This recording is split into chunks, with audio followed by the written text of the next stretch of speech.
Welcome. Come on in and pull up a chair. I'm Pastor Stephen, and it has been a while since we've been together.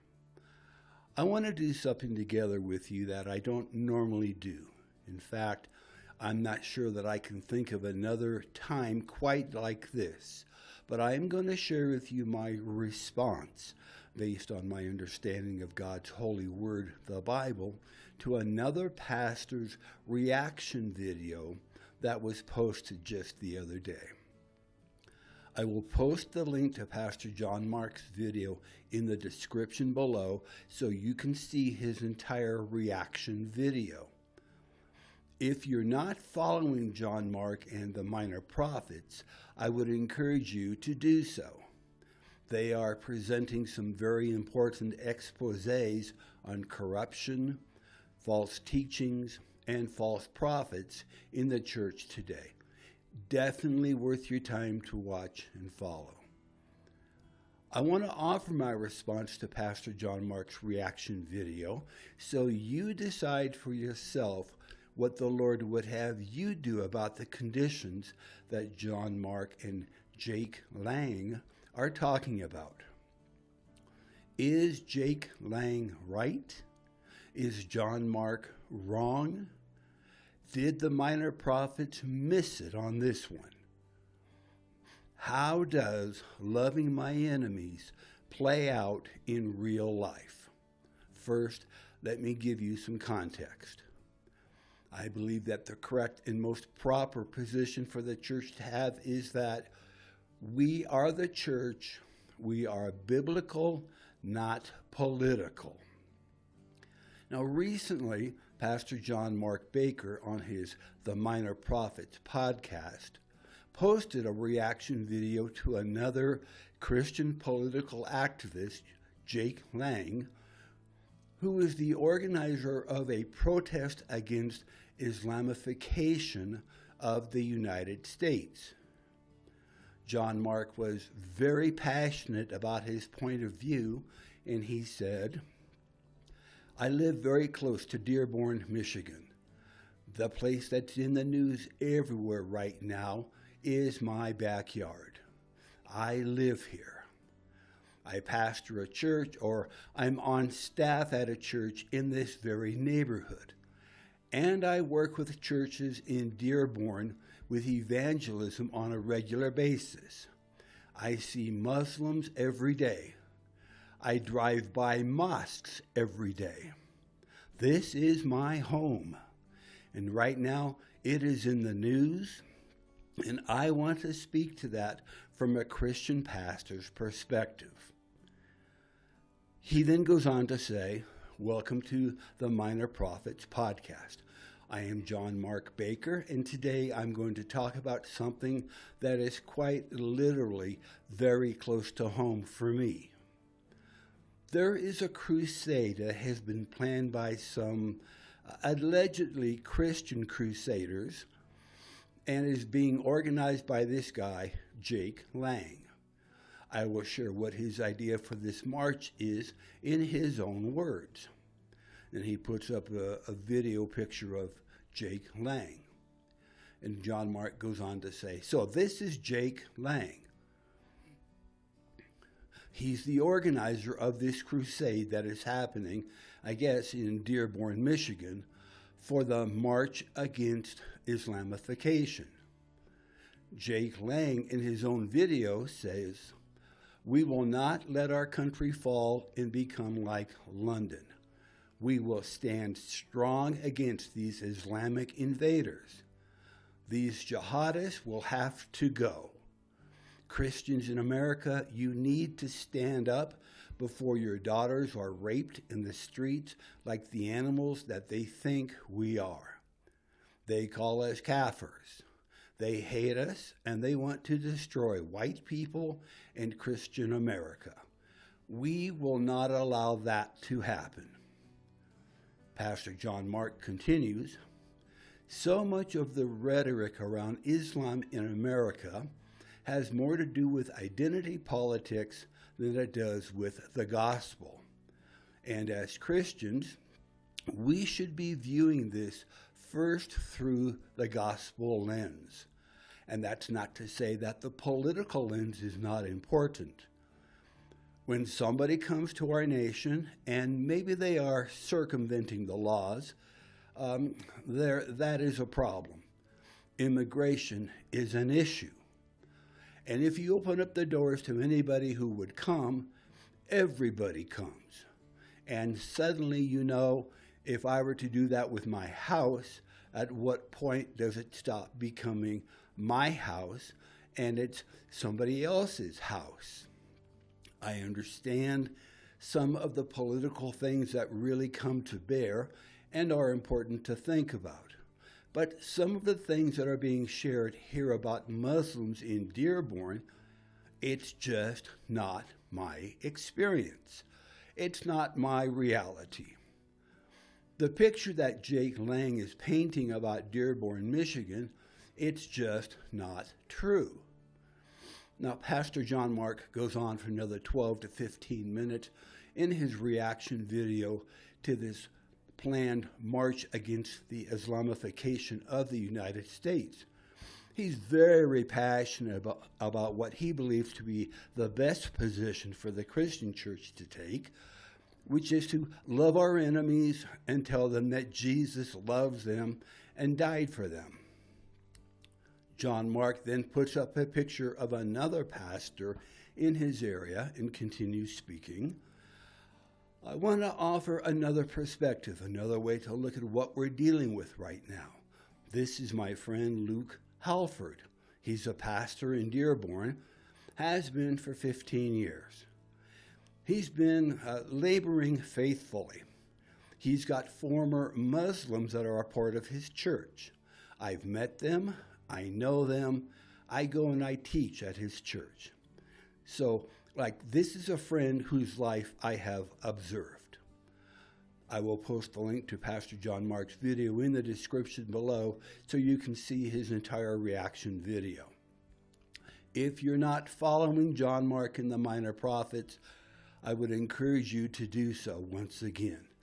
They are presenting some very important exposés on corruption, false teachings, and false prophets in the church today. Definitely worth your time to watch and to follow. But I want to offer my response to Pastor John Mark's reaction video. You decide for yourself what the Lord would have you to do about the conditions that John Mark and Jake Lang are talking about. Is Jake Lang right? Is John Mark wrong? Did the Minor Prophets miss it on this one? Here's my response to that video. How does loving my enemies play out in real life? We have talked about what happens when a nation turns away from God.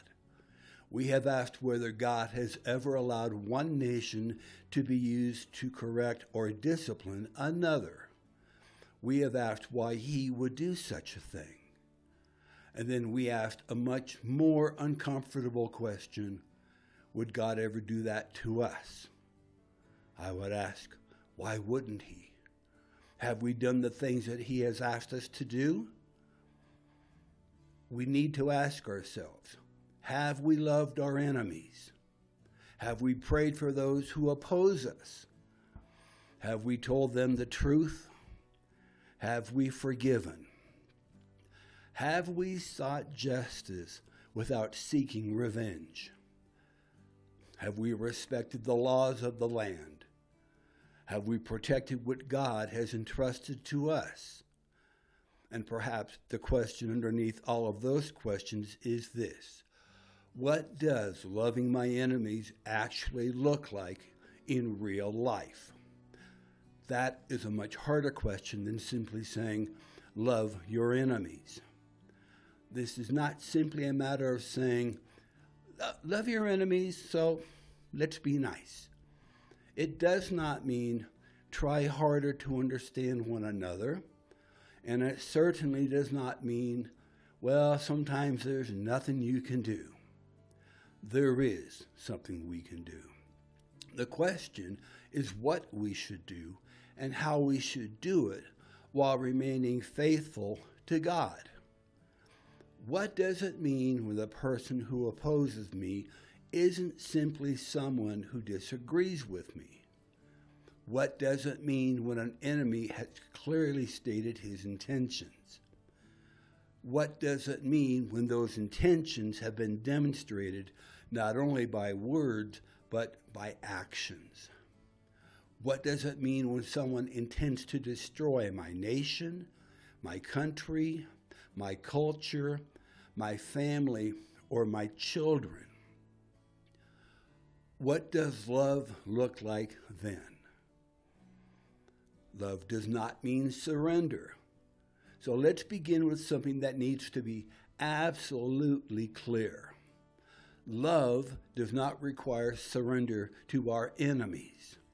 It requires surrender to our Creator. Those are not the same thing. Loving my enemy does not mean surrendering my family to him. It does not mean surrendering my children. It does not mean surrendering my home. It does not mean surrendering my nation. It does not mean surrendering the truth. It does not mean surrendering the legitimate responsibilities God has given me. A father who protects his children is not demonstrating hatred toward the person threatening them. A husband who protects his wife is not demonstrating hatred toward the person attacking her. A citizen who protects his country is not necessarily demonstrating hatred toward the person who threatens it. A government that protects its citizen is not necessarily acting out of hatred towards those who would harm them. Protection is not hatred. Resistance is not hatred. Justice is not hatred. And sometimes force is not hatred. There are circumstances in which the legitimate use of force is necessary to stop someone from harming innocent people. The question is not simply whether force is used. The question is why it is used. Is it revenge? Is it hatred? Is it cruelty? Or is it protection? Is it justice? Is it the necessary restraint of evil? Those distinctions matter. Love does not mean agreement. I can love someone without agreeing with them. I can believe that what someone is doing is terribly wrong without hating the person.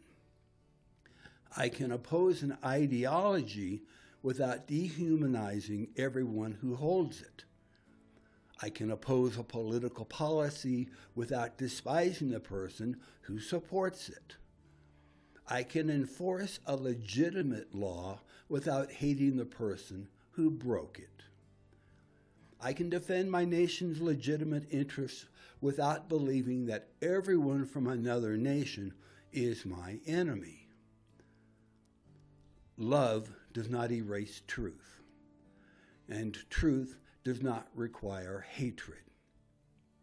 But there is also a point where an argument is no longer merely an argument. When intentions have been clearly declared and actions have repeatedly demonstrated those intentions, we must stop pretending that every conflict can be solved by simply having another conversation. There are times when boundaries must be clear. And when those boundaries are deliberately crossed, there must be consequences. What if they won't listen? We've already dealt with this question. We tell them, we warn them, we explain, we reason. We tell them what God's word says. But what if they won't listen? Jesus understood that this would happen. He told his disciples, "And whosoever shall not receive you, nor hear your words, When you depart from that house or city, shake off the dust of your feet. Matthew chapter 10, verse 14. There is a point at which a person has been given an opportunity to hear and has made a decision not to hear. We cannot force them. We cannot make them believe. We cannot make them repent. We cannot make them agree with us. They have free will. If they refuse to listen, they have made their decision. And their decision does not remove our responsibility to do what is right.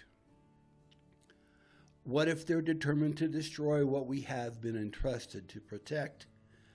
And now this is where the rubber meets the road. What if someone is actively working to destroy the nation, culture, institutions, freedoms, security, family, or children that we believe we have a responsibility to protect? We stand. We protect our families. We protect our children. We protect what has legitimately been entrusted to us. We obey the law. We use the lawful means available to us. We vote. We speak. We organize. We educate. We resist destructive policies. We support legitimate law enforcement. We defend our communities. And when legitimate authority requires force to restrain violence and protect innocent people, we should not confuse that legitimate responsibility with hatred. Love does not make us passive. Sometimes love requires us to stand between evil and the person evil is trying to destroy. Sometimes love requires us to say, no, you will not do this to my family. That is not hatred. That is responsibility. Set the boundary. Define the consequence. There is another practical part of loving our enemies that we sometimes overlook. Boundaries matter. Now, there is an old saying, good fences make good neighbors. The point isn't really about fences. It's about knowing where one person's property ends and another person's property begins. A good fence establishes a boundary. It tells us, this is mine, that is yours. Here is the line between us. And strangely enough, knowing where that line is can actually make it easier for people to live together peacefully. A fence doesn't necessarily mean that I hate my neighbor. It doesn't mean I want my neighbor to fail. It does not mean I don't care about my neighbor. It simply means that there is a boundary. And sometimes good boundaries are what allow neighbors to remain good neighbors. The same principle applies to families, communities, governments, and nations. If someone repeatedly crosses a boundary, simply announcing the boundary again accomplishes very little. A boundary without a consequence is often nothing more than a suggestion. So there comes a time to say, this is the boundary. This is what you may not do. This is what will happen if you cross it. And if the boundary is deliberately crossed, the consequence must follow. That principle can apply in a family. It can apply in a community. It can apply in a government. It can apply between nations. This is not about revenge. It is about making it clear that actions have consequences. We don't have to hate someone in order to establish a boundary. We do not have to hate someone in order to enforce a law. We do not have to hate someone in order to defend a border.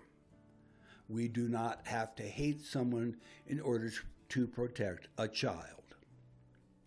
We do not have to hate someone in order to stop an aggressor. We can overcome evil with good. Paul wrote, "Be not overcome of evil, but overcome evil with good." This is Romans chapter 12, verse 21. Overcoming evil with good does not mean allowing evil to continue unchecked. It means that good remains the standard by which we respond to evil.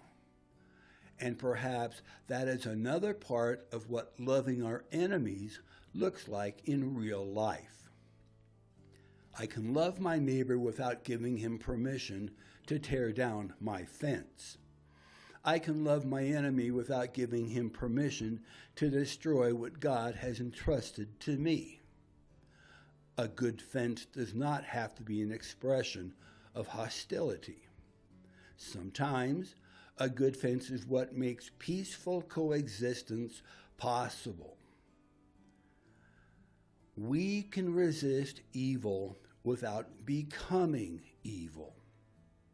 When someone does evil to us, there is a temptation to respond with evil.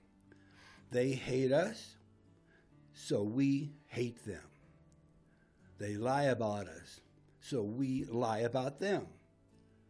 They dehumanize us, so we dehumanize them.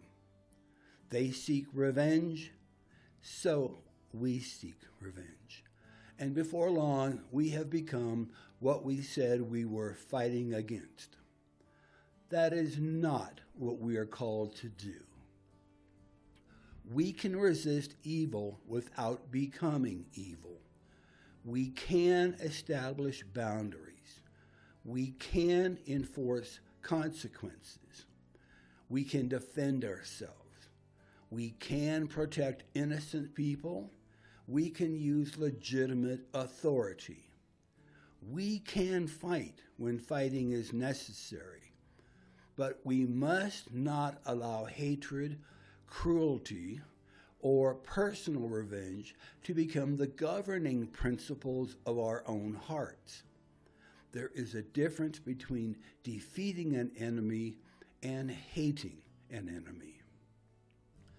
There's a difference between stopping evil and becoming evil. And there is a difference between justice and revenge. The Bible tells us, "Abhor that which is evil, cleave to that which is good." Romans chapter 12, verse 9. We are not called to love evil. We are called to overcome evil with good. We do not have to hate our enemy to stop him.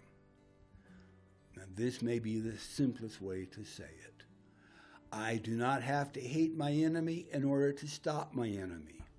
I do not have to hate an invading army to defend my country. I do not have to hate a criminal to stop his crime. I do not have to hate an attacker to protect my family. I do not have to hate someone who threatens my children in order to prevent him from harming them. And I do not have to pretend that someone is harmless simply because Jesus told me to love him. Love does not require blindness. Love does not require foolishness. Love does not require surrender. And love does not require me to call evil good. The Bible tells us to hate what God hates and to cleave to what is good. There are things that God hates. There are things that God judges. There are things God tells his people to resist. Our responsibility is not to redefine good and evil according to our feelings, Our responsibility is to align ourselves with God's definition of good and evil. But what about an enemy nation? And this is where Scripture gives us something we cannot simply ignore. There are times in the Bible when God used one nation to discipline another. There are also times when God subsequently judged the very nation he had used. Assyria was used by God as an instrument of judgment. Babylon was used by God to discipline Judah. Yet neither nation was thereby declared righteous. God remained sovereign over them, and he ultimately judged them for their own actions. And then there is the difficult account of Amalek. God gave Saul a direct command. Now go and smite Amalek and utterly destroy all that they have and spare them not. 1 Samuel chapter 15, verse 3. Saul did not completely obey. He spared Agag the king and kept the best of the livestock. Then Samuel came to him. Saul said, I have performed the commandment of the Lord.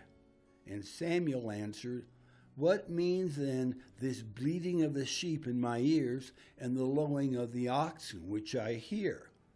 We read this in 1 Samuel chapter 15, verse 14. The lesson is not that we should decide for ourselves which people deserve destruction. We have not been given that authority. The lesson is that God's people must never confuse their own judgment with God's command. Saul decided that he could modify what God had told him to do. He could not. And that brings us to something very important for our own time. Even the consideration of having to destroy another nation should cause us to come before the Lord. Before making decisions that could cost human lives, we should seek God. Before going to war, we should seek God. Before exercising tremendous governmental power, we should seek God. Before using force, we should seek God. We should ask, Lord, what would you have us do? Because there is an enormous difference between doing what God has commanded and asking God to bless what we have already decided to do. That may be the real lesson of Saul. Saul did not simply have a military problem. Saul had an obedience problem. He decided what he would do and then claimed that he had obeyed God. And God saw the difference. What about the defense of a nation? The lawful defense of the nation against genuine threats, foreign or domestic, is not inherently contrary to the biblical command to love our enemies. Our Constitution recognizes the government's responsibility and authority to provide for the nation's defense, dividing those powers between Congress and the President. That means that defending the nation is not, by definition, hatred. Protecting citizens is not, by definition, hatred. Stopping an invading force is not, by definition, hatred. Enforcing legitimate laws is not, by definition, hatred. But even here the question remains, are we acting righteously? Are we protecting the innocent? Are we acting within legitimate authority? Are we seeking justice rather than revenge? Are we acting from wisdom rather than hatred? And most importantly, have we sought the will of God? Because even when force is necessary, God is still God. Our responsibility is not to become God.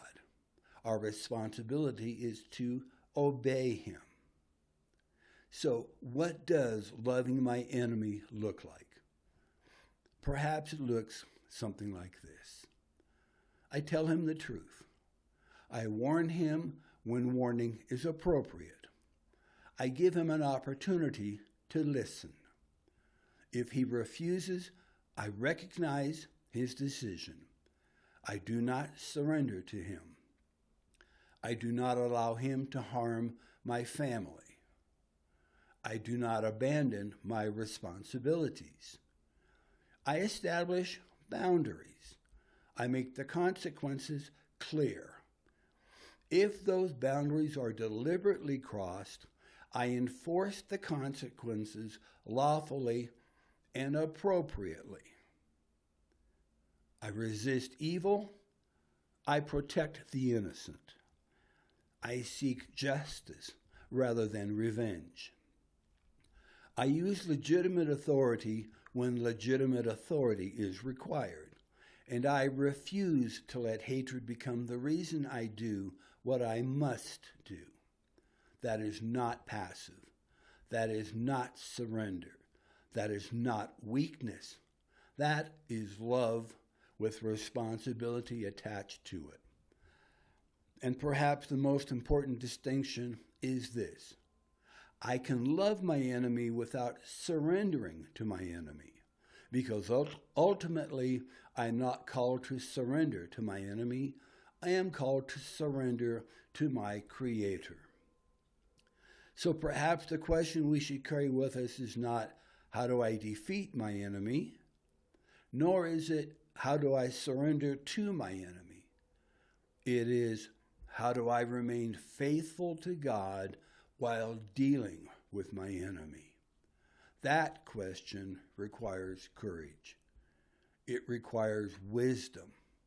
It requires strength.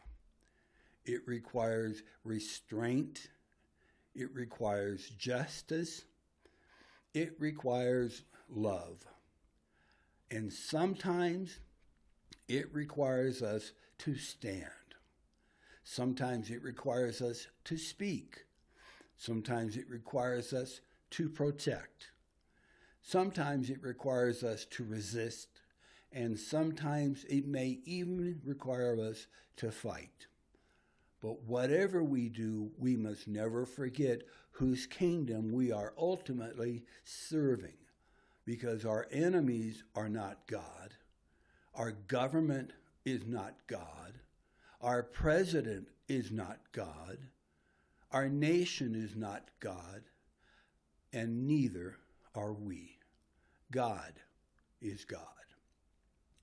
And perhaps that's where this entire response has been trying to bring us. Not merely to ask, what is wrong with America? Not merely, what is wrong with the government? And not merely, what's wrong with the church? But finally, what does God require of me? And perhaps when it comes to loving our enemies, the answer is not nearly as passive as we sometimes make it sound. Love them, tell them the truth, pray for them, do not hate them, do not surrender to them, protect what God has entrusted to you, resist evil, overcome evil with good, establish boundaries, enforce legitimate consequences, and before making decisions that can change lives, nations, and history, seek the will of God. Because God cares about the decisions that we make and the paths that we take. And he wants to walk with us on these paths of life, just like he did with the first man, Adam, back in the Garden of Eden. He wants to lead us. And here's the funny thing. God not only goes before us, he walks beside us, he has our backside, and he lives within us. Before us, the Lord, he it is that doth go before thee. Deuteronomy 31:8. Beside us, I am with you always. Matthew 28:20. Thou hast beset me behind and before.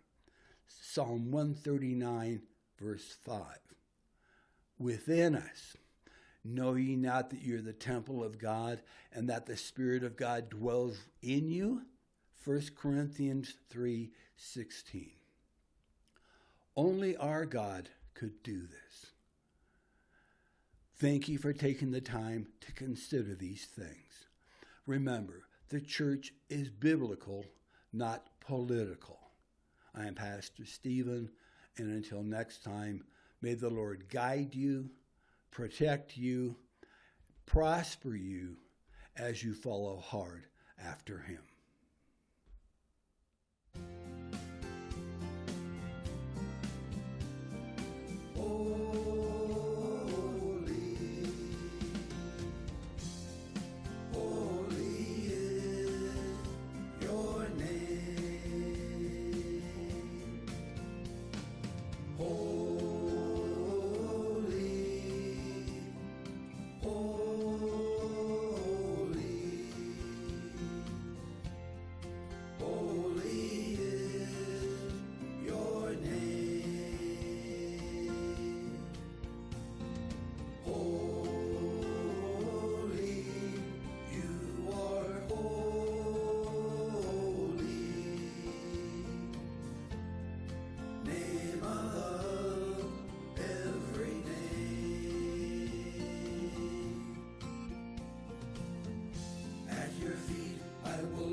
My crown at your name, all